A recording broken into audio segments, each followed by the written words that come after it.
The biblical description tells us the cities were spread out, forming a line along the Canaanite border, not grouped together in one area, as some may think.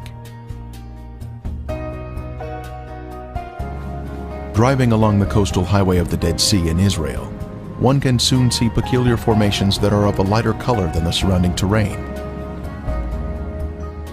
These are the ashen cities, destroyed by the wrath of God.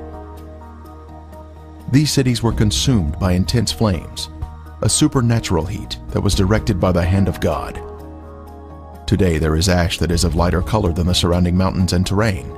As mentioned in the Bible, this is a desolate area where nothing grows.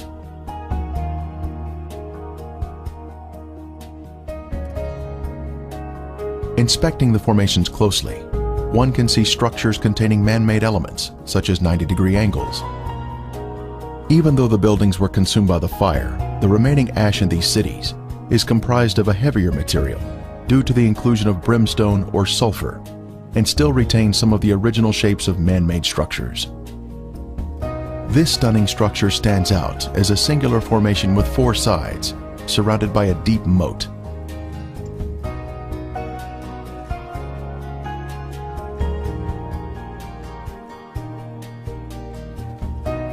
We move in closer to inspect the unusual features evident on the side of the formation.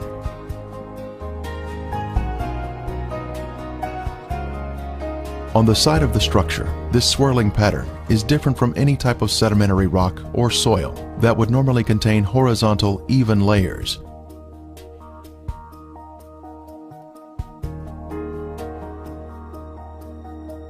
These swirling designs were also seen in other ashen formations in the cities.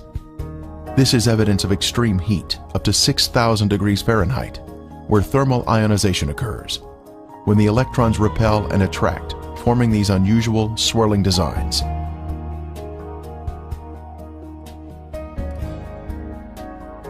In Lot's day, this area was a swirling cauldron of death and destruction, rained down from the Lord in heaven.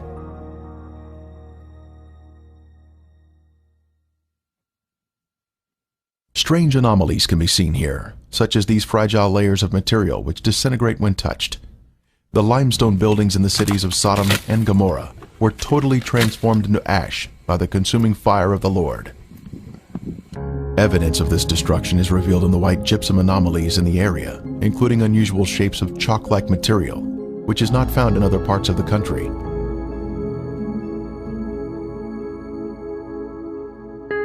Even layers of white and gray material can also be seen, comprising gypsum and ash.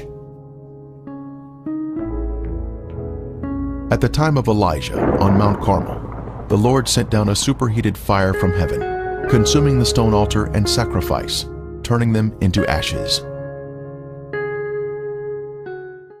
Then the fire of the Lord fell, and consumed the burnt sacrifice, and the wood, and the stones, and the dust, and licked up the water that was in the trench.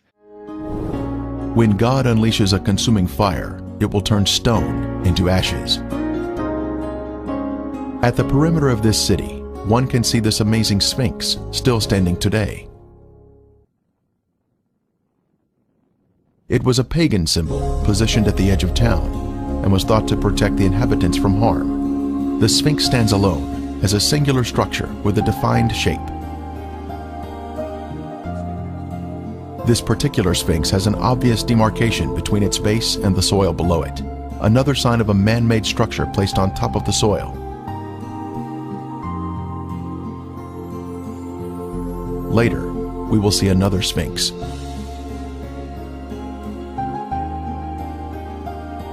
From a higher level, a large section of gypsum has fallen down here. It clearly exhibits the alternating layers of white ash that is calcium sulfate, gray ash that is calcium carbonate.